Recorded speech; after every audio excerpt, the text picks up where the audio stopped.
Morning friends, this is Deepak sir. And बेटा ये जो लेक्चर है आज ये मैं क्लास 11th के लिए, क्लास 11th इंग्लिश मीडियम के लिए अपलोड करने जा रहा हूँ, जिसमें मैं आपको बताने वाला हूँ फिजिक्स का एक चैप्टर है टू डायमेंशन मोशन, जिसको 2D बोलते हैं या मोशन इन प्लेन बोलते हैं, और जिसके अंदर मैं पढ़ाने वाला हूँ आपको वेक्टर एनालिसिस। आपके दिमाग में ये बात आ रहा होगा कि सर सबसे पहले फर्स्ट चैप्टर से स्टार्ट किया आता है, फिजिक्स के लेक्चर है, लेकिन आप सेकंड चैप्टर, थर्ड चैप्टर के आसपास या थर्ड या फोर्थ चैप्टर फिजिक्स का ये, तो आप ये कैसे स्टार्ट कर रहे हैं? तो इसके पीछे रीजन है, व्हाई, बिकॉज। तो ये आप जान लो कि आज हम क्या पढ़ने वाले हैं, vector analysis. What we can say, vector analysis inside the 2D motion. किसके अंदर? 2 डायमेंशनल मोशन, ठीक है, जिसको मोशन इन प्लेन भी कहते हैं। क्या कहते हैं? Motion in plane.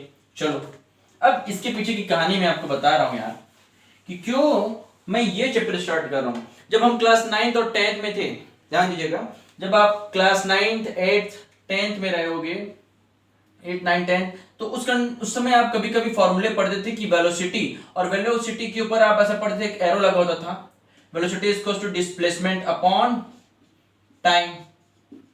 आप ये लिखा करते थे।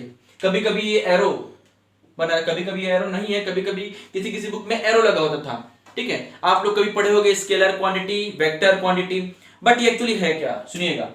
अब जब हम फिजिक्स पढ़ेंगे क्लास 11 में, सडनली हमारा सिलेबस थोड़ा सा ब्रॉड होता है, बढ़ता है, तो कभी कभी क्या होता है, फर्स्ट ले लें चैप्टर, सेकंड चैप्टर ले लें, तो अब हर फॉर्मूलेस के ऊपर जो वेक्टर क्वांटिटीज रहेंगे उनके ऊपर ऐसा एरो लगे रहेगा। तो इस एरो के कारण मैं पहले इसका 2 डायमेंशन मोशन के अंदर इस वेक्टर एनालिसिस को मैं पहले क्या कर रहा हूं, एक्सप्लेन कर रहा हूं, एंड देन मैं जाऊंगा किसके ऊपर, 2 डायमेंशन के पहले के टॉपिक्स और उसके पहले के चैप्टर्स पे। ओके, सी, तो जब हम स्टार्ट करते हैं vector analysis. Okay, vector analysis. What is a vector analysis? Why we need vector? क्यों हम ये चैप्टर पढ़ रहे हैं सर, इसका हमारे फिजिकल लाइफ में क्या इस्तेमाल है, क्या यूज है? चलो ठीक है, भी क्लियर करते हैं। एक फंडा, एक बेसिक सा एग्जांपल आपको मैं दूंगा कि हमको अपने लाइफ में एक डायरेक्शन का जरूरत होता है। हमको, हर एक बंदे को अपने लाइफ में चाहिए कि एक पर्टिकुलर डायरेक्शन को क्या करे, वो फॉलो करे, चाहे वो एम के लिए हो, चाहे किसी पर्टिकुलर चीज को अचीव करना हो, ठीक है। चलो, एक बच्ची का नाम है जैसे सुलोचना। क्या नाम है? सुलोचना। अब सुलोचना अपने घर से निकलती है, अपनी मम्मी को बोलती है इवनिंग में, मम्मी मैं जा रही हूँ। क्या बोलती है? मम्मी मैं जा रही हूँ। चलो, मम्मी एक दिन सुन ली, चलो प्यारी बच्ची है अपनी, इकलौती है, तो मान ली, चलो ठीक है, लड़की में एक है, तो मम्मी पापा कुछ नहीं बोले, चले गए। दूसरे दिन बोली मम्मी मैं जा रही हूँ। तीसरे दिन बोलती फिर से मम्मी मैं जा रही हूँ, और ऐसा बोल करके निकल गई। अगर हमें हिंदी में बोले तो इसको बोलते हैं अशुद्ध वाक्य, इंग्लिश में बोले तो इसको बोलते हैं इनकम्प्लीट सेंटेंस। चौथे दिन बोली मम्मी का पारा गर्म हुआ। जैसे ही 5वें दिन बोली मम्मी मैं जा रही हूं, देख करके मम्मी ने क्या किया, एक लापा मार दिया। क्यों मारा लापा? रीजन ये था बेटा, क्योंकि उसने एक पर्टिकुलर डायरेक्शन नहीं दिया कि वो कहां जा रही है। ये एक इनकम्प्लीट सेंटेंस जब सुनने में हमको अच्छा नहीं लगता, तो बोलने में भी क्या अच्छा नहीं लगता। सिमिलरली फिजिक्स में भी एक चीजों को एक्सप्लेन करने के लिए, किसी कंसेप्ट को एक्सप्लेन करने के लिए एक डायरेक्शन का जरूरत होता है कि ये डायरेक्शनल क्वांटिटी है, कि इसमें पर्टिकुलर मैग्नीट्यूड है और ये डायरेक्शन है। जब वही सुलोचना क्या बोलती कि मम्मी पापा मैं दीपक सर की क्लास में जा रही हूं, तो मम्मी पापा भी क्या रहते, खुश रहते कि नहीं चलो मेरी बेटी कोचिंग जा रही है, वहां से वापस आ भी जाएगी। लेकिन उसने क्या कहा था कि मम्मी मैं जा रही हूं, इसलिए मम्मी ने गुस्से में क्या किया, लापा मारा। वैसे ही फिजिक्स में कुछ चीजों को अगर हम एक्सप्लेन नहीं करेंगे तो फिजिक्स हमको क्या करता है, लापा मारता है। बिकॉज फिजिक्स हमारा फिजिकल लाइफ है बेटा, ठीक है। आप क्लास 11 में आपको बड़ा लगता है ये सिलेबस, अरे यार ये इतना सारा हम कैसे पढ़े, बहुत ईजी है। फिजिक्स या फील करने वाला सब्जेक्ट है, एकदम फर्जी।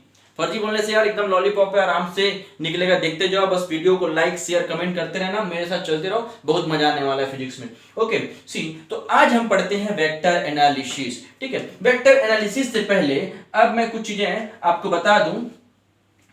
If magnitude and direction, magnitude के बाद है पहले रिजल्ट एंड देन डायरेक्शन।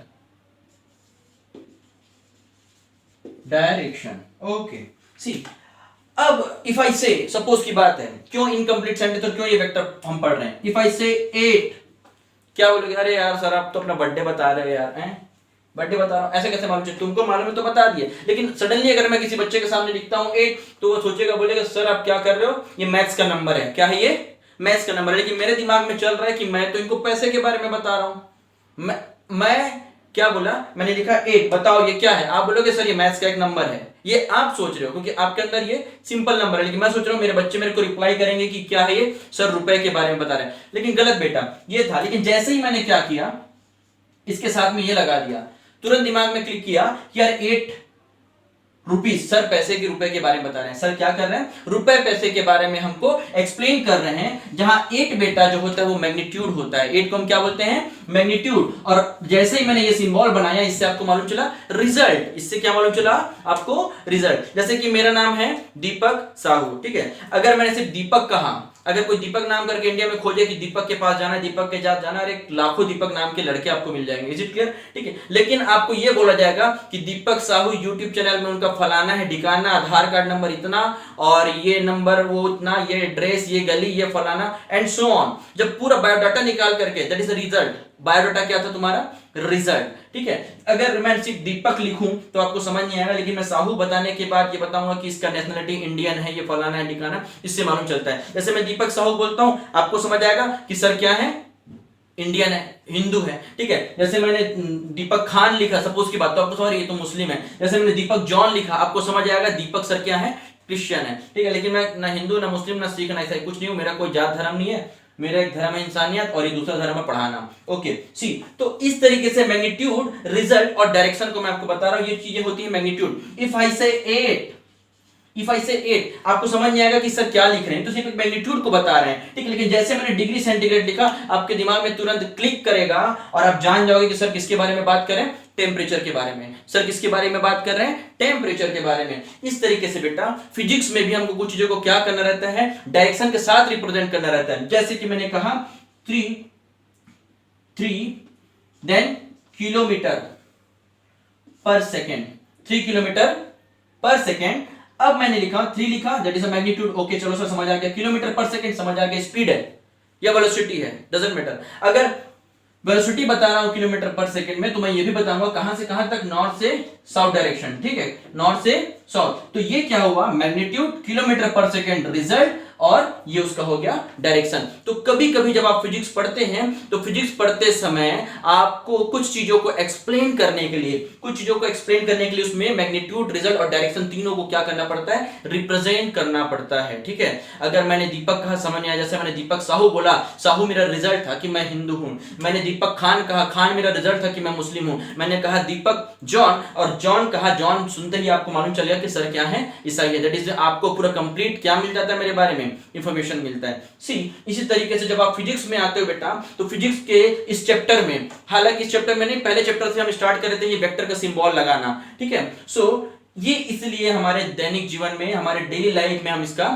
इस्तेमाल करते हैं, ठीक है। अगर मैं कहता हूं कि मैं राजिम से रायपुर आ रहा हूं, या रायपुर से राजिम जा रहा हूं, अगर मैं बता रहा हूं कि मैं 3 किलोमीटर पर आवर की स्पीड से, 3 किलोमीटर पर आवर की स्पीड से चल रहा हूं, तो मैं बताऊंगा कहां से कहां, रायपुर से राजिम। अगर मैंने कहा रायपुर से Rajim, that is a direction. अगर मैंने कहा रायपुर से Rajim, that is a direction. Complete sentence आपको मालूम चल गया, ठीक है। मैं जब किसी बंदे को बोलता हूं उसको ला, मैंने हाथ से डायरेक्शन दिखा, मैं मुंह से नहीं बोल रहा, मैंने कहा ला, ये डायरेक्शन क्या दिखा रहा है कि तुम मेरे तरफ आओ, दिस इज डायरेक्शन। मैंने कहा उसको उठा, लिफ्ट कर, मैं उठाने के लिए बोल रहा हूं, तो अपने हाथ को डाउन टू अप की ओर क्या कर रहा हूं ना, ये आपको इस तरीके से रिप्रेजेंट कर रहा हूं, इससे आपको डायरेक्शन मिल रहा है। जिस तरीके से अगर मैंने कहूंगा चल उठा, अगर मैंने ये वर्ड कहा तो ये कंप्लीट सेंटेंस नहीं, तो बच्चा समझेगा मेरे को उठा देगा पकड़ करके वो।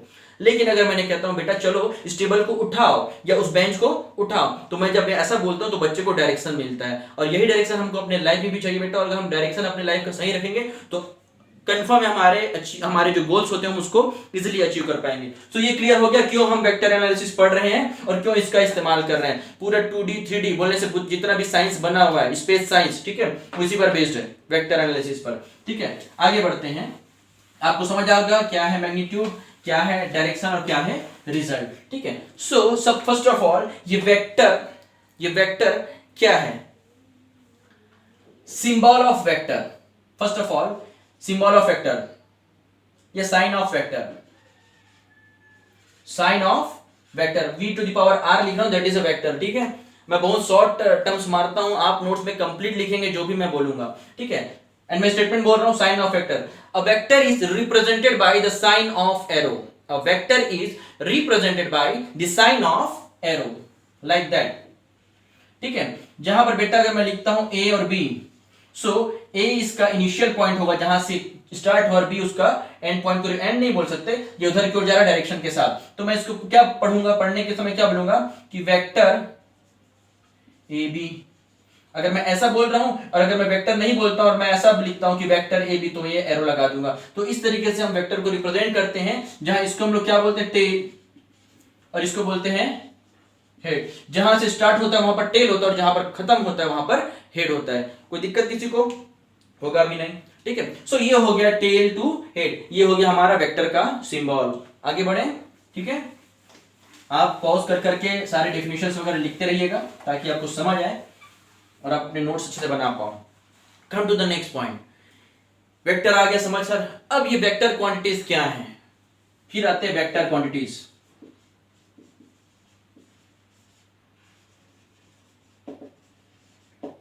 वेक्टर क्वांटिटीज, सुनिएगा, स्टेटमेंट बोल रहा हूं। All those quantities which has magnitude as well as direction, all those quantities which has magnitude as well as direction is known as vector quantities. ठीक है, ये डेफिनेशन था कि हर एक वो क्वांटिटी जिसके पास मैग्नीट्यूड भी है और डायरेक्शन भी है उसको हम क्या बोलेंगे, वेक्टर क्वांटिटी बोलेंगे। फॉर एग्जांपल चलो यार, पहला होता है वेलोसिटी, ठीक है, फोर्स, डिस्प्लेसमेंट, ठीक है, वेलोसिटी, फोर्स, डिस्प्लेसमेंट, एक्सेलरेशन, ठीक है, शॉर्ट में लिखा हूं एक्सेलरेशन लिखा हूं मैंने, ठीक है, वेलोसिटी, फोर्स, डिस्प्लेसमेंट, एक्सेलरेशन, ये सारे, और साथ में area. Area is vector quantity और नॉट? चलो ये तो समझ आ गया सर, आप बता रहे वेलोसिटी बताने के समय हमको बताना पड़ता है कि एक ट्रेन रायपुर से लेकर के बिलासपुर 30 किलोमीटर पर आवर की स्पीड से चल रही है, रायपुर से बिलासपुर से डायरेक्शन, ठीक है। फोर्स लगा रहा हूं मैंने कि ठीक है, एक फोर्स लगाओ लेफ्ट टू राइट, 5 न्यूटन का फोर्स लगाओ left to right, that is direction, ठीक है। डिस्प्लेसमेंट, ठीक है, मैंने अपनी बॉडी का डिस्प्लेसमेंट किया 3 metre, direction of from A to B, अगर ए टू बी भी बोल रहे हो दैट इज डायरेक्शन कि आपको इनिशियल पॉइंट ए से बी तक आप क्या कर रहे हो, जा रहे हो। एक्सेलरेशन, एक्सेलरेट करते हैं हम, गाड़ी एक्सेलरेट करते हैं कि नहीं करते हैं, आप एक्सेलरेट करते हो। और जवानों को इसका बहुत अच्छा एग्जांपल आता है, जवान जितने भी बच्चे यंग है ना, जिनका खून गर्म रहता है, वो लोग गाड़ी कैसे चलाते हैं, एकदम यूं करके चलाते हैं, ऐसा ही लाइक दैट, ठीक है। और पापा लोग ये चलाते हैं ऐसा धीरे धीरे, आप एक्सेलरेट करते हो तो आपको भी डायरेक्शन मिलता है, ठीक है। एक्सेलरेशन में भी क्या होता है, एक्सेलरेशन में भी आपका मैग्नीट्यूड रहेगा और डायरेक्शन रहेगा। बात आता है एरिया, सर ये सब चीज समझ आ गया आपने जो बताया, लेकिन ये एरिया तो दिमाग का दही कर दिया। अब एरिया, चलो यार एरिया का क्या डायरेक्शन होगा सर, एरिया तो मेरे को लग रहा है ये वेक्टर क्वांटिटी नहीं है। चलो हम बताते हैं एरिया वेक्टर क्वांटिटी है कि नहीं। सपोज आप अब मोबाइल गूगल मैप इस्तेमाल करते हैं तो ट्रैक करता है कुछ कुछ, ठीक है, लैंडमार्क होते हैं उस एरिया, पर्टिकुलर एरिया का क्या होता है, लैंडमार्क, जिसको ट्रैक करता है। और ट्रैक 3D से होता है, सैटेलाइट से, वो आपके मोबाइल के थ्रू आपको इमेज दिखाई देता है कि कहां से कहां जाना है। सिमिलरली बेटा हर एक एरिया का क्या होता है, हर एक एरिया पर एक नॉर्मल होता है, सुनिएगा मेरी बात, हर एक एरिया पर नॉर्मल होता है जो उसके ऊपर क्या होता है, 90 डिग्री पर होता है, ठीक है। अगर ये एरिया ए है तो डी ए इसका क्या होगा, नॉर्मल होगा, जो इस पर परपेंडिकुलर होगा, ठीक है। अब एक इसका एक बेसिक अच्छा सा एग्जांपल मैं दे रहा हूं। अगर ये मेरा हाथ है, ठीक है, हाथ को एरिया मान लो, ठीक है, ये पेन है, पेन के कैप को आप हेड मान लो, इसको 10 मान लो, ठीक है। अगर मैं इसको ऐसा रखा हूं तो इस एरिया का डायरेक्शन क्या होगा मालूम है, डाउन टू अप। आपको ध्यान से देखिएगा, डाउन टू अप, लेकिन अब मैं इसको ऐसे कर दिया, अब डायरेक्शन ऑफ एरिया क्या होगा, ऊपर से नीचे, up to down, left to right, right to left. इसलिए एरिया भी क्या होता है, एक वेक्टर क्वांटिटी होता है। कोई दिक्कत होना भी नहीं चाहिए। अरे क्या करूं यार, ये मैं वीडियो बना रहा हूं लेकिन आप साथ हो जाए तो और भी मजा आता है। खैर कोई बात नहीं, आपको अच्छा लगे तो जरूर कमेंट कीजिएगा। और ये हो गया आपका एरिया भी वेक्टर क्वांटिटी। तो ये वो क्वांटिटीज, ऐसे क्वांटिटीज जिसके साथ मैग्नीट्यूड भी होता है और साथ में क्या होता है, डायरेक्शन होता है बेटा, उसको हम लोग क्या बोलते हैं, वेक्टर क्वांटिटी। ओके चलो अब आते हैं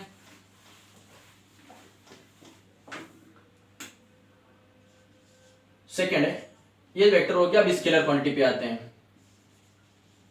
scalar quantities, all those quantities which has magnitude as well as direction, all those quantities which has magnitude as well as direction is known as scalar quantity, is known as scalar quantity। लिख लेना, छाप लेना। अब ऐसी चीजें जिस पे हमको डायरेक्शन बताने की जरूरत नहीं है, केवल मैग्नीट्यूड से काम चल जाएगा, उसको हम क्या बोलते हैं? Scalar quantity. एग्जांपल यार, चलो एग्जांपल में क्या हो जाएगा? डिस्टेंस, डिस्टेंस, स्पीड, इसमें बोल दूंगा डिस्टेंस कितना है 3 मीटर, कहां से कहां बताना जरूरी है क्या? ठीक है, ये पेन कितने का है? लगभग 12 सेंटीमीटर, 12 सेंटीमीटर इसका क्या है? लेंथ है, डिस्टेंस लेंथ, ये क्या है? इसको बताना पड़ेगा कि यहां से यहां जा रहा है? नहीं बताना पड़ेगा। ठीक है सर, अच्छी बात है। डिस्टेंस, स्पीड, और बोलिए मास।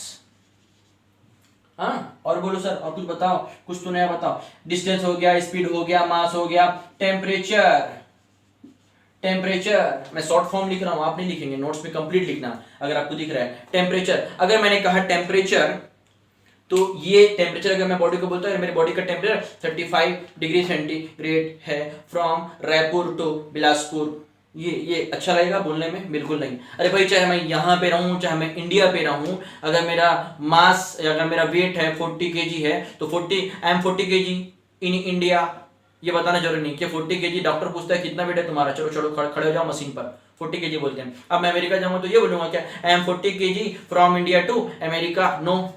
अरे यार, इसमें डायरेक्शन क्या चाहिए? कोई डायरेक्शन नहीं चाहिए। टेम्परेचर, मास, स्पीड, तो all those quantities which has only magnitude but not direction is known as scalar quantities. ठीक है, ऐसे क्वांटिटीज को हम क्या बोलते हैं बेटा?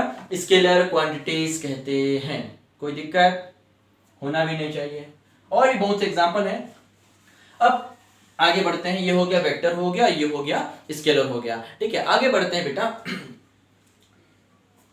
रिप्रेजेंटेशन ऑफ वेक्टर तो आपने सीख लिया, कैसे नोट करते हैं। ठीक है, अब आते हैं पोजीशन वेक्टर पे। ठीक है, पोजीशन वेक्टर।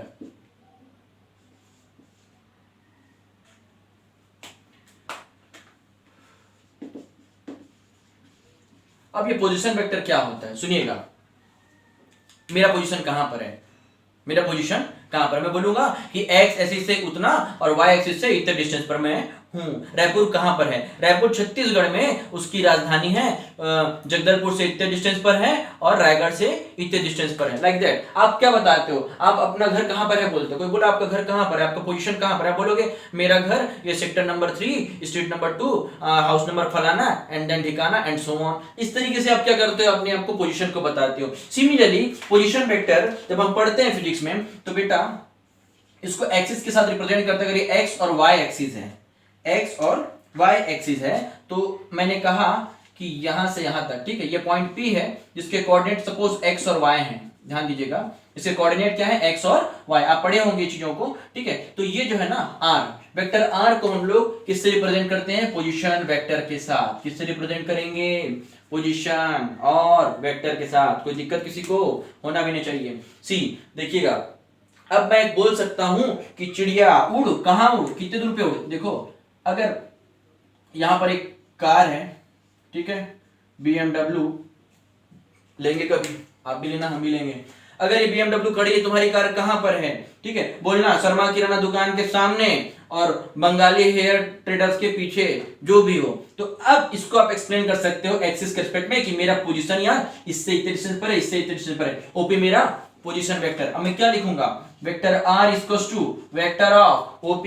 ये मेरा क्या होगा? Position vector. आई बात समझ में? आगे बढ़ जाते हैं। चलो ठीक है, हरी झंडी दे दिया आप लोगों ने।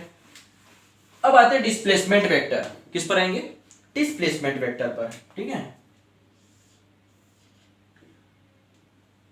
ये खत्म हो गया। क्या चीज बनाया बनाने वाले ने, फिजिक्स। Oh my God. चलो यार, डिस्प्लेसमेंट वेक्टर ना, एक बंदा एक्स और वाई एक्सिस के रेस्पेक्ट में, ध्यान दीजिएगा, हो सकता है विजिबिलिटी कम हो, आप जूम करके देखिएगा वीडियो को, और ज्यादा अच्छा क्वालिटी चाहिए तो ईयरफोन से सुनिएगा। ठीक है, वैसे थोड़ा स्पीड बोलता हूँ यार, मेरी मानवीय त्रुटि है, मैं क्या कर सकता हूँ। कोशिश करता हूँ कि धीरे बोलूं और आपको लेक्चर पूरा क्लियर हो। ओ पी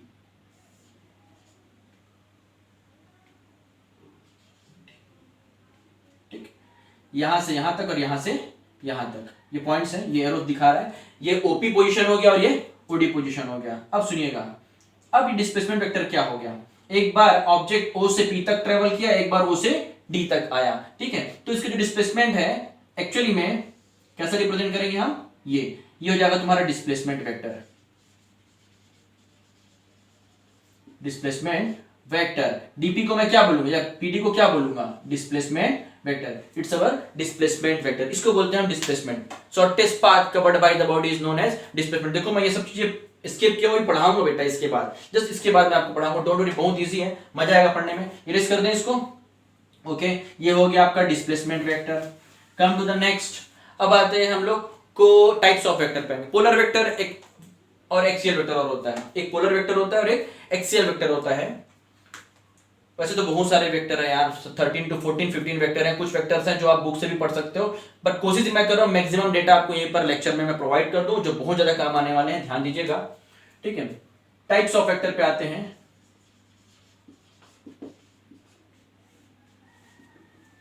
अब टाइप्स ऑफ वेक्टर की बात करें, फर्स्ट ऑफ ऑल को इनिशियल वेक्टर। क्या बोल रहा हूं मैं, को initial vector. What is the co-initial vector? ऐसे वेक्टर्स सुनिएगा, ठीक है, all those vectors which line in a same straight line, which lies in a same straight line, all those vector, notes लिखेंगे, all those vectors which lies in a same straight line or same direction is known as the co-initial vector, like that। अगर मैं इसको जोड़ दूं तो अगर ये vector A है बेटा, ये वेक्टर बी है और ये वेक्टर सी है, तो मैं बोल सकता हूं कि ये सारे क्या हैं, को इनिशियल वेक्टर। कोई दिक्कत किसी को? They are all known is the co-initial vector, sorry co-initial के पहले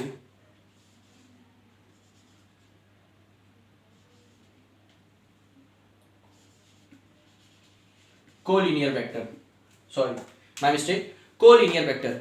कोलिनियर वेक्टर क्या होता है? All those vector which lies in a same straight line, all those vector which lies in a same straight line or 0 degree angle or same direction is known as the collinear vector, like that, ठीक है। इस straight line पे मैं तीन vector बना देता हूं, अगर यहां पर a b और ये c, these are known as the co-initial vector। कोई गुना? आगे समझ, आगे बढ़ते हैं बेटा। फिर आते हैं कोलिनियर वेक्टर, फिर आते हैं को-इनिशियल वेक्टर पे।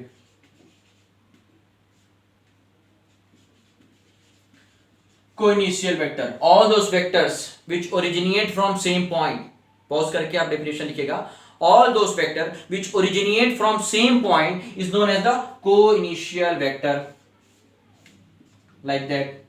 Vector a, vector b, vector c, इन सबको मैं क्या बोलूंगा, को-इनिशियल वेक्टर। क्लियर है, ठीक है। फिर आते हैं को-प्लेनर वेक्टर। फिर क्या आते हैं, को प्लेनर वेक्टर। अब ये को-प्लेनर वेक्टर क्या है sir? all those vector which lies on a same plane, all those vectors which lies on a same plane is known as co-planar vector। जैसे vector a, vector b, vector c and vector d, ये plane A B C D के अंदर हैं, तो ये क्या कहलाएंगे, को-प्लेनर vector. कोई गुना नहीं है सर? चलो आते हैं, इरेज करते हैं इसको। अब एक और आईएमपी वेक्टर है जो उसको हम इसके बारे में पढ़ेंगे कि पोलर वेक्टर और एक्सियल वेक्टर। पोलर को छोड़ो यार, वो तो समझ आ जाएगा, पोल से जिसका स्टार्ट होता है that is a polar vector. आते हैं एक्सियल वेक्टर पर। Axial vector, what is axial vector? Let's see. अगर कोई वेक्टर अलोंग रोटेशनल एक्सिस है, अगर कोई वेक्टर जो अलोंग रोटेशनल एक्सिस है, उसको मैं क्या बोलूंगा, को एक्सियल वेक्टर या एक्सियल वेक्टर। क्या बोलते हैं उसको हम लोग? Axial vector, like that.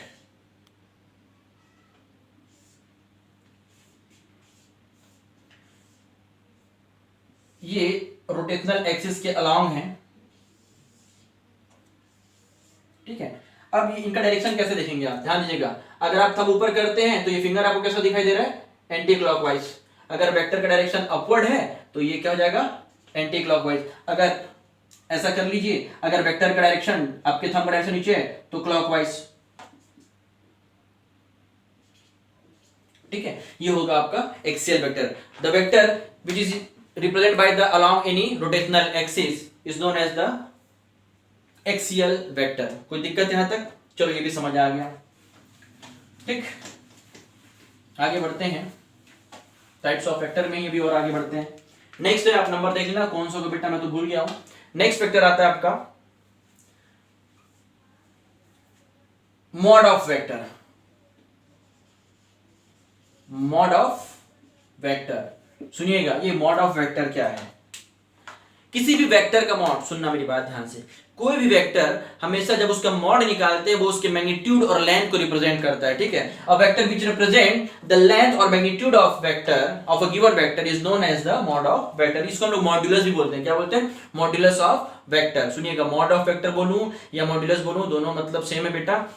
The definition is, ये डेफिनेशन क्या बोलता है, the vector which gives length or magnitude of a given vector is known as the mod of vector और modulus of vector। इसका एक सिंबल होता है यार, इसको हम लोग कैसे रिप्रेजेंट करते हैं, कुछ इस तरीके से, ठीक है। दो वर्टिकल लाइंस, ठीक है, दैट इज अ मॉड, ठीक है। अब कैसे, एक एग्जांपल देते हैं हम आपको। सपोज आपके पास वेक्टर ए है और इसका मैग्नीट्यूड कितना है, 5। एक और चीज ध्यान देना, mod always given positive quantity. क्या देता है? पॉजिटिव क्वांटिटी देता है। किसी भी चीज का मॉड हमेशा हमको क्या देगा? पॉजिटिव क्वांटिटी देगा। सो अगर मैंने कहा वेक्टर ए की वैल्यू -5 है, तो निकाल दो यार मॉड ऑफ वेक्टर, तो क्या हो जाएगा, देखिएगा -5। अगर मॉड के अंदर से बाहर आता है, मैथ्स बोलता है क्या हो जाएगा, +5, ठीक है। यूनिट कुछ भी हो, ये एक लेंथ भी हो सकता है और एक मैग्नीट्यूड भी हो सकता है, कोई दिक्कत किसी को, ठीक है। सी, यहां तक समझ आ गया, ये हो गया आपका मॉड ऑफ वेक्टर। आगे बढ़ते हैं बेटा। फिर आता है यूनिट वेक्टर। फिर क्या आता है? Unit vector. यूनिट वेक्टर का सिंबल हम लोग कैप से रिप्रेजेंट करते हैं। टोपी पहनते हैं बर्थडे में, हैप्पी बर्थडे टू यू, हाँ बर्थडे मनाते हो यार। सी, यूनिट वेक्टर को हम लोग by the symbol of cap से रिप्रेजेंट करते हैं। ध्यान दीजिएगा, एक यूनिट वेक्टर वो वेक्टर होता है जिसका रिजल्ट हमको यूनिटी मिलता है। जिसका रिजल्ट हमको क्या मिलेगा? हमेशा यूनिटी मिलेगा, मतलब 1 मिलेगा। क्या मिलेगा अपने को? 1 मिलेगा। उसको हम लोग क्या बोलते हैं? Unit vector. A vector which gives unity value is known as the unit vector represented by cap. Suppose अगर मैं लिखता हूं ए कैप, तो इसका फॉर्मूला होता है बेटा vector A upon mod of A. कोई गुना, ठीक है। समझ आ रहा है कि नहीं आ रहा है? हमेशा यूनिट मिलेगा। कैसे सर? अब तो अब यूनिट मिलता है, एक मिलता है, बोल तो दिया, बताओ तो चलो, लेट्स सी। सपोज ना, let us consider vector A की वैल्यू है अपने पास क्या? 5। क्या है? 5, ठीक है। तो चलो मैं इसका ए कैप निकाल के देखता हूं 1 आ रहा है कि नहीं आ रहा है। चलो देखते हैं बेटा। 5 ये अपॉन मॉड ऑफ 5। सपोज ना, ये मैंने वैल्यू जस्ट कंसीडर किया, मॉड ऑफ 5 ही होगा। 5/5 ऑलवेज गिवन 1, ठीक है। जस्ट कंसीडर करने बोल रहा हूं, दैट इज 1। ये हो गया आपका यूनिट वेक्टर। आगे बढ़ते हैं। अब जो मैं पढ़ा रहा हूं मोस्ट टाइप वेक्टर्स हैं, इसको नहीं भूलना। और भी बहुत सारे वेक्टर्स होंगे, एक्सीएल हो गया और लगभग 13 से 14 15 प्रकार के वेक्टर हैं। आप बुक्स उसको पढ़ लेना। वो बहुत ज्यादा एमपी नहीं है, कोशिश तो कर रहा हूं कि हर चीजों को मैं आपको कवर करूं, बट दिमाग है, कुछ तो हो जाता है, अपने साथ भी भूल जाते हैं, कोई बात नहीं। चलो आगे पढ़ते हैं बेटा। इक्वल वेक्टर्स, क्या बताने जा रहा हूं मैं आपको? Equal vector. What is equal vector? सुनिएगा, इक्वल वेक्टर। अब ये इक्वल वेक्टर क्या है, सुनिएगा। सपोज मेरे पास ये दो वेक्टर है, वेक्टर ए और ये vector B is equal to, ये 5 है, चलो 8 ले लो, 8, I love 8, okay. C, A B दो वेक्टर हैं। Two vector is said to be equal vector if and only if, सुनिएगा मेरी बात, two vectors is said to be equal vectors if and only if their direction, first na, their direction is same, short में their direction same, second वो same magnitude रखेंगे, same magnitude, and the third one is they are parallel to each other, they parallel to each other। So मैं बोल सकता हूं कि vector A is equal to vector B। क्यों? कब? जब दोनों के डायरेक्शन सेम होंगे, दोनों के मैग्नीट्यूड सेम होंगे और दोनों आपस में क्या होंगे? पैरेलल भी होंगे। ऐसे वेक्टर्स को बेटा हम क्या बोलते हैं? Parallel vector, equal vector. कोई दिक्कत? ओके, आगे बढ़ते हैं। चलो अब आते हैं अपोजिट और निगेटिव वेक्टर। दोनों सेम चीज है, अपोजिट और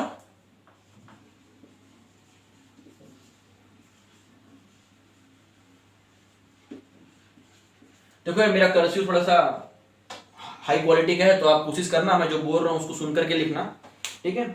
मेरा कर्सिव का लेवल आप नहीं पहुंच पाओगे, थोड़ा सा गंदे तरीके से बना देता हूं। अपोजिट और निगेटिव वेक्टर। अब ये अपोजिट और निगेटिव वेक्टर क्या है, ध्यान दीजिएगा।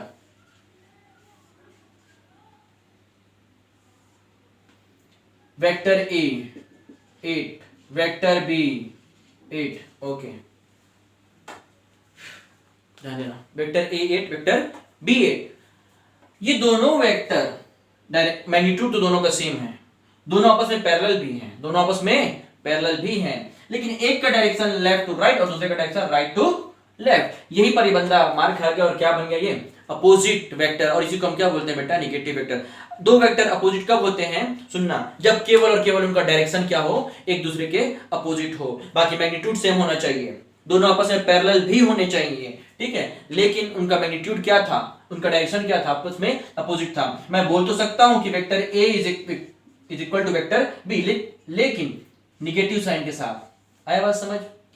अरे सर क्या माइनस, माइनस इसलिए मैं लगा रहा हूं बेटा, एक वेक्टर ए है और वेक्टर बी, दोनों का मैग्नीट्यूड सेम है, दोनों पहले, लेकिन डायरेक्शन तो डिफरेंट है, एक का डायरेक्शन इधर तो एक का उधर। So vector A is equal to minus times of vector B. ये निगेटिव साइन इस बात को बता रहा है कि दोनों वेक्टर इक्वल होते हुए भी क्या है, अपोजिट हैं। आया बात समझ? तो यहां तक आप लोग का ये वेक्टर का पार्ट खत्म हुआ। अब वेक्टर का पार्ट बोलने से ये जस्ट इनिशियल, अभी 5% नहीं हुआ है खत्म भाई, बहुत लंबा बचा है। मैंने आपको यूनिट वेक्टर बताया, एक बार रिकॉल करा रहा हूं यूनिट वेक्टर को फिर से। यूनिट वेक्टर आप जब नोट लिखेंगे वहीं पर इस चीजों को लिख लेना, अगेन यूनिट वेक्टर के पास ही। ये यूनिट वेक्टर को हम लोग किससे रिप्रेजेंट करते थे, हमने कहा ए कैप इसका फॉर्मूला होता है vector A upon mod of A. हाँ चलो, जैसे मैं घर में सबके क्या रहते निकनेम भी होते हैं, जैसे मेरा तो खैर एक ही नेम है, किसी के घर में किसी का।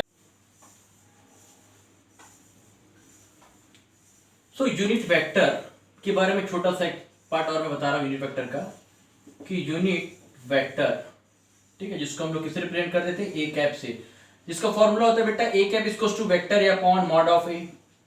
ओके चलो, जैसे कि हर एक इंसान का दो नाम होता है, घर में कुछ और होता है, स्कूल में कुछ और होता है ना। ऐसे किसी का नाम है क्या है, जैसे कि किसी का नाम न्यूटन, क्या नाम है घर में, न्यूटन। स्कूल में उसको क्या बोलते हैं, क्या बोलते हैं उसको, मामू, क्या बोलेंगे उसको, मामू। दोस्त के साथ रहता है तो हर दोस्त एक दूसरे का नाम रखते हैं यार, स्कूल का नाम अलग। वैसे ही क्या होता है फिजिक्स में, हमारे पास 3 एक्सिस होते हैं बेटा। क्या होता है हमारे पास, 3 एक्सिस होते हैं, एक्स वाई और जेड, एक्स वाई और जेड। अब आप बोलोगे सर आप न्यूटन करके क्यों नाम ले रहे हो, तो मैं बता रहा हूँ, मेरे दोस्त मेरे को प्यार से न्यूटन बोलते थे। मेरा नाम है दीपक, मेरे दोस्त न्यूटन बोलते थे। अब वो चिढ़ाने के नाम से बोलते थे कि सच में बोलते थे, वही जाने यार। ओके कोई बात नहीं। एक्स वाई जेड, ये अगर आपका एक्सिस है तो इनके भी क्या होते हैं, कुछ निक नेम्स होते हैं। What is nick name? X axis को हम लोग कैप, यूनिट वेक्टर के टर्म्स में क्या बोला जाता है, इसको आई कैप, वाई को बोला जाता है जे कैप, और जेड को क्या बोला जाता है, cap, K cap, I cap, J cap, K cap. अब याद रखिएगा कि mod of I cap is equal to mod of J cap is equal to mod of K cap. हमेशा क्या होता है बेटा, 1 होता है। क्या होता है, 1 इज इक्वल टू 1, क्योंकि यूनिट वेक्टर्स हैं ये। क्या है इनके, एक्स एक्सिस का यूनिट वेक्टर होता है आई कैप, वाई का होता है जे कैप, और जेड का होता है के कैप। कोई दिक्कत किसी को नहीं होना चाहिए। तो ये हो गया आपका यूनिट वेक्टर। जहां पर आपका नोट्स खत्म हुआ था ना यूनिट वेक्टर का, वहीं पर इसको लिख लेना, ठीक है। ओके आगे बढ़ते हैं। इरेज कर रहा हूं बेटा, इसको पॉज करके आप छापो। जिंदगी की यही रीत है, हार के बाद ही जीत है। आगे बढ़ते हैं, एक कदम पढ़ाई की ओर, शिक्षित भारत अभियान। Okay, and the next topic is representation of vector. Representation, ये मैंने पूरा रिप्रेजेंटेशन लिखा है ना, वो मेरा कर्सिव है, ऑफ वेक्टर्स। अब यार कैसे रिप्रेजेंट करते हैं वेक्टर को हम अपने आप को हर जगह पे लगते हैं। घर में हम किसी माँ के बेटे होते हैं, किसी बहन का भाई होते हैं, है ना। स्कूल में हम स्टूडेंट होते हैं, किसी टीचर के स्टूडेंट होते हैं। दोस्तों के बीच में हम फन करने वाले कॉमेडियन होते हैं। हर जगह हमारा एक अलग क्या है, अलग इंप्रेशन पड़ता है, हर प्लेस पर हम जाएंगे अपने आप को हम अलग तरीके से रिप्रेजेंट करते हैं, ठीक है। आज मैं आपके सामने बीइंग अ टीचर खड़ा हूँ, ठीक है, घर में अपने लिए मैं किसी का पति होऊंगा, किसी का पापा, किसी का कुछ, किसी का और कुछ, एंड सो ऑन, और बहुत कुछ। ओके चलो, रिप्रेजेंटेशन ऑफ वेक्टर की बात करें तो चलो एक बच्चे को लेते हैं, वो मेरे को क्या बोलता है, टास्क देता है यार, मेरे को क्या पहले के साइंटिस्ट लोगों को दिया, और उसके बाद बोलता है कि चलो सर आप इतना फिजिक्स जानते हो तो चलो बताओ, ये बंदे का नाम है मामू, क्या नाम है इसका, मामू। ओके मामू, मैं एक्सेप्ट करता हूं तेरे चैलेंज को। ये मामू मेरे को बोलता है कि सर आप मेरे को ये बताओ, अगर मैं एक्स एक्सिस में खड़ा हूं तो मैं कैसा दिखाई दूंगा, कैसा दिखाई दूंगा, एक्स एक्सिस में खड़ा हूं, अलोंग द एक्स एक्सिस, ठीक है। मामू बोलता है अरे यार, ये बोला सर आप बना के दिखा, मैं बोला अरे तू क्या जानता है मामू, मैं तेरे को मामू बनाऊंगा। सी अगर ये खड़ा है एक्स एक्सिस में और एक्स एक्सिस का यूनिट वेक्टर मेरे को मालूम है क्योंकि मैं तो गुरुजी, सो इसका पोजीशन वेक्टर होगा कहां पे खड़ा बेटा, ये ले, क्या नाम लेगा, X of I cap see. अब बोलता है वाह, अब वाई में मेरे को बता के दिखाओ, चलो यार क्या नाम लोगे, वाई का होता है हमको तो मालूम है, हम तो पढ़े हैं, 11वीं पास हो गए, अब कैसे वो उसको भूल जाओ। So vector R equals to, मैं क्या बोलूंगा, वाई ऑफ जे कैप मामू। एंड थर्ड अब बोलता है सर अब थोड़ा सा एक कदम और आगे बढ़ जाओ, जेड में बना के दिखाओ, क्या नाम लेगा, ए ले, फ्री में बना के दिखाता हूं। मामू आया जेड में तो मैं बोलता हूं सुन ले मामू कि क्या करेंगे, जेड ऑफ के कैप, तो ये तेरे पोजीशंस होंगे मामू, ठीक है। ये इसका क्या है, पोजीशन वेक्टर है, सारे क्या है इसके पोजीशन। अब उसका दिमाग सनक गया, वो मोहल्ले से एक कुर्क लेके उठा के ले आया, अब मामू है तो मामी को तो उठा के नहीं लाएगा, किसी और को लाया। चलो एक कोई और आया मेरे पास, उसका फ्रेंड आता है, बोला दीपक सर के बारे में बहुत सुने, बड़ी बड़ी बात करते हैं, चलो तो सर आप मेरे को दो एक्सिस के रेस्पेक्ट में बताओ, अगर मैं दो एक्सिस में कहीं पर खड़ा हूं, ये तो 1D की बात हो गया, ठीक है, ये जो मैंने बताया 1D रिप्रेजेंटेशन था, क्या था ये 1D। अब मैं बात करने जा रहा हूं 2D रिप्रेजेंटेशन की, एंड देन उसके बाद हम जाएंगे 3D, 3 डायमेंशन। 1D बोलने से बेटा 1 डायमेंशन, 2D बोलने से 2 डायमेंशन, और 3D बोलने से 3 डायमेंशन, ठीक है। सो 2D में अब सुबी, एक बच्ची का नाम था सुबी, और सुबी बोलती है कि सर, ये बड़ा प्यारा सा उसका बाल है, ध्यान दीजिएगा, बोलती है मैं खड़ी हूं एक्स में और वाई में, जो करना है कर लो, लेकिन मेरे को मेरा पोजीशन वेक्टर बता के जाओ। मैं बोला ठीक है यार, क्या दिक्कत है यार, एक्स से कुछ कुछ डिस्टेंस पर है, वाई से कुछ कुछ डिस्टेंस पर है, मेरे को मालूम है लड़की का कोऑर्डिनेट कितना है, एक्स वाई। तो मैं क्या बोलते, सुन बेटा सुबी, vector R equals to, X का होता है unit vector I cap, Y का क्या होता है J cap, that is X of I cap plus Y of J cap, ये होगा तेरा पोजीशन वेक्टर। बड़ा घूर के देखिए मेरे को, अरे वाह, ओके चलो कोई बात नहीं। अब बताओ तो सर, एक्स वाई हो गया, बड़ा एक्स वाई जेड कर रहे हो, चलो एक्स हो गया, वाई हो गया, वाई और जेड में बताओ, आपस में 90 डिग्री पे होता है, 90 डिग्री पे है बेटा। अब वो वाई और जेड के रेस्पेक्ट में खड़े हो गए, मैं उसको मेजर किया कि भाई सुबी तुम कहां पर हो, एक्स वाई इसका कोऑर्डिनेट हो गया वाई और जेड, वाई के लिए होता है जे कैप और जेड के लिए क्या होता है के कैप। अब हम क्या करते हैं कि वेक्टर ऑफ आर कैप, अब मैं बोलूंगा देख सुबी तेरा पोजीशन क्या बताऊं, बोली बताओ, ये लो Y of J cap plus Z of K cap, ये इसका क्या हो गया पोजीशन वेक्टर यार। फिर बोलती है, फ्लिप मार दिया, बोलती है अरे यार, बोलती है अब बताओ तो सर, एक्स वाई हो गया, वाई जेड हो गया, अब जेड एक्स में बता के दिखाओ, जेड एक्स के लिए एक्स और जेड एक्सिस लेती, बोलती है मैं यहां पे खड़ी हूं, अब बताओ तो मैं कहां पर हूं, that is x and Z, coordinate इसके यहां पर और यहां पर खड़ी एक्स जेड एक्सिस में।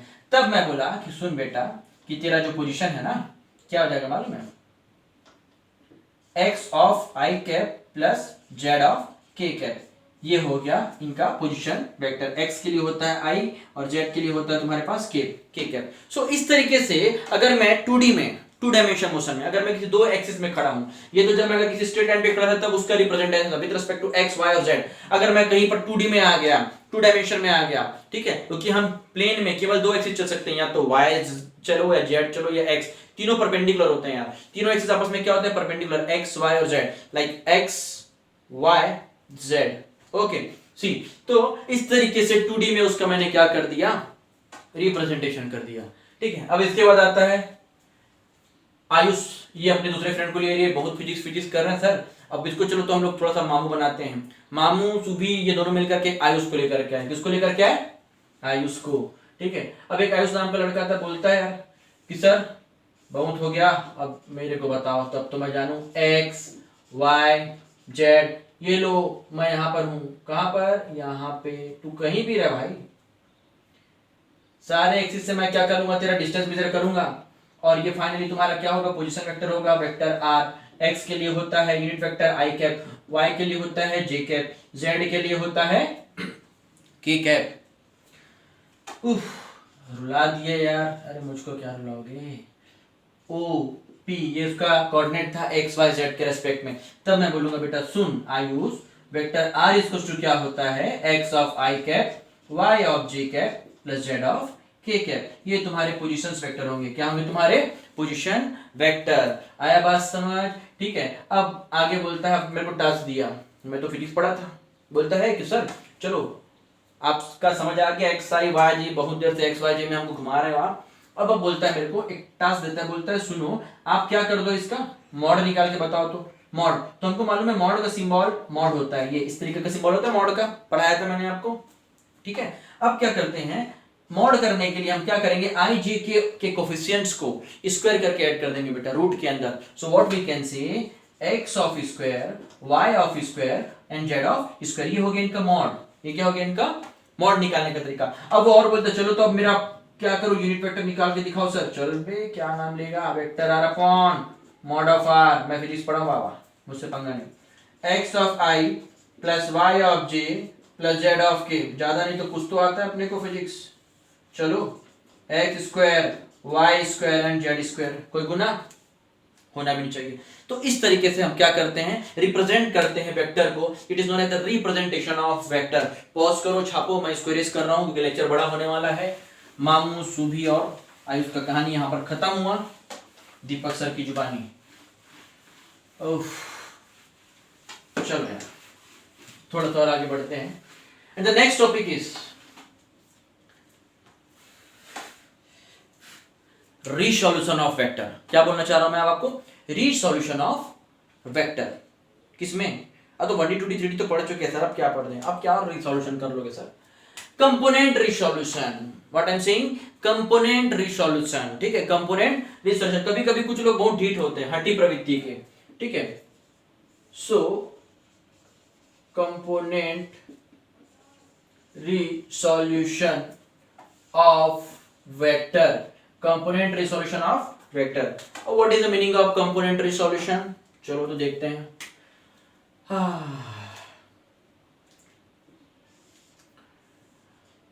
देखो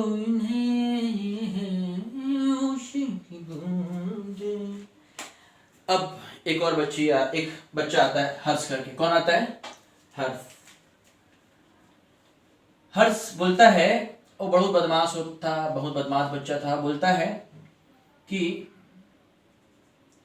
दीपक सर अब क्या करूं कि ना तो मैं एक्स में जाना चाहता हूं, ना मैं वाई में, मैं एक्स वाई प्लेन में। Actually it is known as the X Y plane. इसको हम क्या बोलेंगे बेटा, एक्स वाई प्लेन, जिसके कोऑर्डिनेट है एक्स और वाई। ध्यान दीजिएगा, एक्स और वाई, और इसको मैं आर से रिप्रेजेंट कर रहा हूं। किससे रिप्रेजेंट कर रहा हूं? आर से रिप्रेजेंट कर रहा हूं। अब सुनो, ये बंदा बोलता है कि सुनो सर अब आप ये वाला बताओ तो मेरे को थोड़ा सा, कि अगर मैं एक्स में भी नहीं जाना चाहूँ और वाई में नहीं जाना, लेकिन फिर भी दोनों में रहना चाहता हूँ। ये तो वही बात हुआ कि जंगल में भी जाना है और शेर से डर लगता है।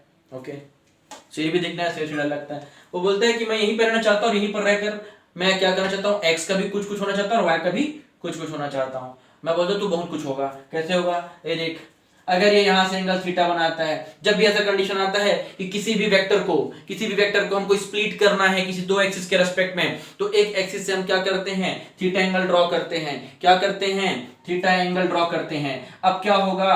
कुछ नहीं होगा, जो होगा अच्छा होगा। वेक्टर आर का एक्स कंपोनेंट, और इधर हमको मिलेगा वेक्टर आर का, छोटा हो जाता है यार राइटिंग, वेक्टर आर का एक्स कंपोनेंट और वेक्टर आर का वाई कंपोनेंट मैं यहां पर निकालने जा रहा हूं। तो सुन लो बेटा, अब मैं क्या करूंगा, इस हर्ष को दो पार्ट में डिवाइड कर दूंगा, कुछ कुछ एक्स का, कुछ कुछ वाई का, जो बचा वो मेरा। सी कैसे? मैं कहूंगा vector R cos of theta. याद रखिएगा, जिस एक्सिस के साथ वो थीटा एंगल फॉर्म करेगा वेक्टर, उसका एक कंपोनेंट कॉस बनेगा जिधर वो एंगल बनाएगा। ठीक है, इधर क्या हो जाएगा, वेक्टर साइन ऑफ थीटा। ये इसका कौन सा कंपोनेंट बनेगा, साइन थीटा। ये एक्स कंपोनेंट था और ये कौन सा कंपोनेंट हुआ, वाई। इसका मतलब ये हुआ, ना इसकी लड़ाई ना उसकी लड़ाई, ना एक्स लड़ा ना वाई लड़ा, दोनों पहले लड़ रहे थे कि तू मेरे पास आ तू मेरे पास आ। मैंने क्या कर दिया, दोनों को डिवाइड कर दिया, क्योंकि क्यों, फिजिक्स बताता है वेक्टर एनालिसिस में इसको हम बोलते हैं वेक्टर का component resolution, resolution of component resolution of vector. बोलने से बेटा समझ आ गया कि एक्स एक्सिस के लिए ये है और वाई एक्स एक्सिस का component R X cos of theta, और इधर के लिए क्या हो जाएगा, R Y sine of theta. चलो कुछ और चीजें लेते हैं। चलो एक फोर्स, फोर्स एक वेक्टर क्वांटिटी आप सबको मालूम है। ठीक है, अगर फोर्स क्या करता है, वाई एक्सिस के साथ इधर थीटा एंगल फॉर्म करेगा, है ना, ये आपका एक्स और ये वाई, तब आप क्या बोलोगे, एफ का वाई कंपोनेंट क्या होगा, जिधर थीटा बनता है, जिधर एंगल बनता है उधर कॉस कंपोनेंट। सो मैं बोलूंगा F Y cos of theta, vector लगा लो। ठीक है, अगर मैं बोला y of x, f of x component क्या हो जाएगा इसका, f ऑफ x बोलिएगा साइन ऑफ थीटा। इस तरीके से हम क्या करते हैं, कंपोनेंट रिसॉल्व कर सकते हैं। ठीक है, चलो ऐसा कर लो, चलो ये करके दिखाओ।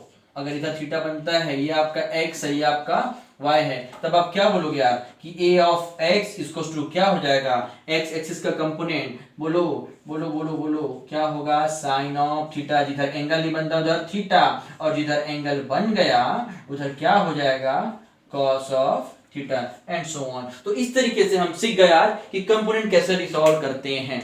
ठीक है, देखो हर चीज फिजिक्स का फिजिकल लाइफ से जुड़ा है। मम्मियाँ क्या करती थी, जैसे घर में दो भाई बहन आपस में लड़ाई हो रही है, कार मुझको चाहिए टॉफी, टॉफी के लिए, कार को तो तोड़ नहीं सकते यार, लफड़ा हो जाएगा, कार कैसे तोड़ोगे। अगर आपको टॉफी चाहिए तो टॉफी पकड़ा, एक को मिल गया डेयरी मिल्क और किसी को कुछ नहीं मिला, तो मम्मियाँ क्या करती थी, तोड़ करके रिसॉल्व, उसको देख करके फिजिक्स वाले लोग फिजिक्स बना दिए। देखो क्या चीज है, पूरा खाना पीना उठना बैठना जाना सब फिजिक्स है। आया बात समझ, चलो आगे बढ़ते हैं। तो ये हो गया कंपोनेंट रिसोल्यूशन, कोई दिक्कत किसी को। अब इस कंपोनेंट रिसोल्यूशन के आगे थोड़ा सा और जाते हैं, एक टॉपिक पे आते हैं कि बेटा अगर ये वेक्टर है, इस पे न्यूमेरिकल्स आते हैं जो कि मैं आपको बता रहा हूं, ध्यान दीजिएगा। ठीक है, ये आपके पास एक्स एक्सिस है और ये आपके पास वाई एक्सिस है, ये आपका एक्स और ये वाई। ठीक है, एक वेक्टर क्वांटिटी है फोर्स जिसके कोऑर्डिनेट है एक्स और वाई, इधर एंगल थीटा। ध्यान दीजिएगा, ये एक वेक्टर क्वांटिटी है O, ये पॉइंट P, इधर जो बनेगा ये होगा आपका एफ वाई कंपोनेंट, और इधर जो बनेगा वो होगा एफ एक्स। भाई इधर y बनता है तो पैरेलल है आपस में, तो क्या होंगे, दोनों साइड आपस में इक्वल हो गए ना। सी एफ वाई क्या बोलोगे आप, एफ वाई हो जाएगा आपका एफ वाई, देखो ये वेक्टर लगा रहा हूं, बार मत समझना, F Y sine of theta, and similarly F of X क्या हो जाएगा, F of X cos of theta. यहां तक सबको समझ आ गया होगा। ठीक है, आगे बढ़ते हैं बेटा। अब क्या करते हैं, मैं ये चाहता हूं कि जो बंदा जो दोनों में अपने आप को स्प्लिट कर लिया था, कौन आया था, हर्ष आया था, वो बोलता है स्प्लिट तो कर डाला, अब वो बोलता है गॉड टास्क दिया मेरे को, क्या बोलता है, सर आप इसका क्या करो, डायरेक्शन बताओ, आप मैं कैसे खड़ा हूं, मेरा एक रिजल्टेंट बताओ, मेरा रिजल्टेंट निकालो, मेरा डायरेक्शन कि मैं कितने एंगल पर हूं वो भी तो बता दो मेरे को, तब तो मैं स्प्लिट करूंगा अपने आप को। चलो ठीक है यार, इस टास्क को भी मैंने एक्सेप्ट कर लिया। अब मैं बोला यार कि चल यार हर्षू क्या करना है तेरे को, देख अगर मैं इस ट्रायंगल पे जाऊं ओ पी और एन, यहां पर मैंने अगर एन नाम दिया है, इन ट्रायंगल ओ पी और N, in triangle O P N, okay ठीक है यार, ओके सर कोई दिक्कत नहीं। एफ एक्स मुझको मालूम है, एफ वाई कंपोनेंट मालूम है, ठीक है, तो रिजल्टेंट का फॉर्मूला अगर मैं पाइथागोरस थ्योरम लगाता हूं तो under root of F X square plus of F Y square होगा, क्या होगा, F X square plus of F Y square, ये इसके रिजल्टेंट का फॉर्मूला है। अब आप यहां पर कोई भी वेक्टर ले लो, चाहे एक्सीलरेशन का वेक्टर लो, कुछ भी वेक्टर लो यार, F equals to under root of F X square plus of F Y square. ठीक है, आप न्यूमेरिकल में जब अगर आपको साइन थीटा मालूम रहेगा तो वैल्यू पुट अप करके सॉल्व करोगे। ओके, वैसा ही होता है। अब बोलते डायरेक्शन, ये था आपका रिजल्टेंट, ये था क्या आपका रिजल्टेंट का फॉर्मूला। अब बोलते डायरेक्शन, डायरेक्शन भी बता दो सर, चलो डायरेक्शन भी बताते हैं आपको। डायरेक्शन के लिए क्या करते हैं बेटा, tan ऑफ थीटा, ट्रायंगल में हम क्या लेते हैं, tan theta perpendicular upon base, क्या होगा यार, F Y by F X, इसकी वैल्यू निकालो यार थीटा, ये होगा आपका डायरेक्शन। ठीक है, इनवर्स फॉर्म में लीजिएगा, थीटा करके tan इनवर्स कुछ कुछ होता है, और वो कुछ कुछ होता है वो आप जानते हो। See so f is to root of fx square plus fy square tan theta is to fy upon fx, ये हो लीजिएगा। सपोज आपके पास क्वेश्चन है यार, बोलता है vector a is to vector A is to, देखो मैं बहुत सारे न्यूमेरिकल भी नहीं कराऊंगा, पहले थ्योरी पार्ट कंप्लीट करता हूं, देन स्लोली हम क्या करेंगे, अब जाएंगे और अच्छे लेवल के न्यूमेरिकल्स करेंगे। पहले आप कंसंट्रेट करो अपने बेसिक्स पे, थ्योरी पे। Vector A is to 3 of i cap plus 2j cap plus 4 of k cap, ठीक है, and vector b is equal to आपको बोलता है 2i cap minus of j cap plus of k cap. तो question बोलेगा यार, क्या question पूछता है बोर्ड, आप जब एग्जाम देंगे तो बोलेगा या तो पहले आप निकालो मॉड ऑफ ए और मॉड ऑफ बी, ठीक है। दूसरा बोल देगा, क्या बोलेगा यार कि चलो यार इसका ए कैप निकालो, ठीक है, ए कैप बी कैप बोल दिया, कर लेना यार, कोई दिक्कत नहीं, ठीक है। तो चलो हम इतना निकाल के देखते हैं कि मॉड ऑफ ए क्या होगा। मैंने आपको फॉर्मूला बताया था, कोफिशिएंट ऑफ आई जे के का स्क्वायर करके ऐड करना है, 3 का स्क्वायर 2 का स्क्वायर 4 का स्क्वायर, बोलने से क्या हो जाएगा यार, बोलो। Mod of A 9 plus 4 plus 16, add कर लो, आंसर आ गया। अब मैं ऐड नहीं करूंगा, ये आपका काम है। अरे 16 प्लस 4 20, 20 और 9 रूट ऑफ, कोई गुना, ऐसा ही कैप निकालो यार, इसी पे एक हम कैप निकालते हैं। कैप निकालने बोलेगा तो लिख दो यार vector A upon mod of A. Vector A क्या था अपने पास, 3 of I cap plus 2 of J cap plus 4 of K cap, divide by, बोलिएगा डिवाइड बाई क्या आएगा आपका, रूट में क्या था अपने पास 29, ये लो सर कर दिए, बहुत इजी है। एक क्वेश्चन अभी तक के जो टॉपिक कवर है मैं उसमें की बात बता रहा हूं, ठीक है। आपको दे गया था, ये क्वेश्चन रहेगा, ठीक,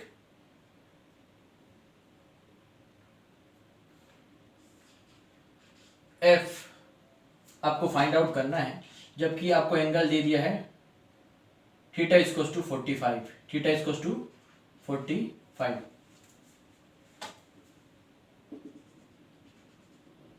ओके। एफ फाइंड आउट करने बोलता है, थीटा आपको दे दिया है 45, आपको फाइंड आउट करना है, ये एक्स एक्सिस और ये वाई एक्सिस। कैसे सॉल्व कर सकते हैं ध्यान दीजिएगा। अब मैं इसका अगर एफ एक्स कंपोनेंट बनाता हूं बेटा तो क्या लिखूंगा, बोलो, बोलिएगा F cos 45, F cos 45, F Y हो जाएगा F sine of 45, resultant F बोलने से under root of F X square F Y square, F X square और एफ वाई स्क्वायर, ये निकालने बोलेगा। चलो यार वैल्यू पुटअप कर दो, cos 45 sin 45 जो भी है आप इसमें वैल्यू पुटअप करना, ठीक है। आप इन दोनों को क्या करोगे, पहले वैल्यू पुटअप करोगे, सॉल्व कर दोगे एफ एक्स और एफ वाई की वैल्यू। एफ रिजल्टेंट निकालने के लिए बोलेगा एफ आपको गिवन है 3 न्यूटन, एफ आपको कितना गिवन है, सपोज 3 न्यूटन, और बोलता है कि एफ रिजल्टेंट निकालिए, जो फोर्स है उसका मैग्नीट्यूड आपको गिवन है 3 न्यूटन, ठीक है। आप 3 पुटअप करेंगे cos 45 की वैल्यू, आप 3 पुटअप करेंगे sin 45 की वैल्यू, इसको सॉल्व करना, इसको सॉल्व करना और इस पे पुटअप करना, आपको रिजल्टेंट एफ की वैल्यू मिल जाएगी। ये काम मेरा नहीं है, ठीक है, ये काम आपका है, इसको आप होमवर्क समझ के घर पे करके देखिए। और इसके बाद हम मिलते हैं नेक्स्ट लेक्चर पे। हम है रहे दीपक साइंस जोन के, फिर मिलेंगे चलते चलते, ओके बेटा।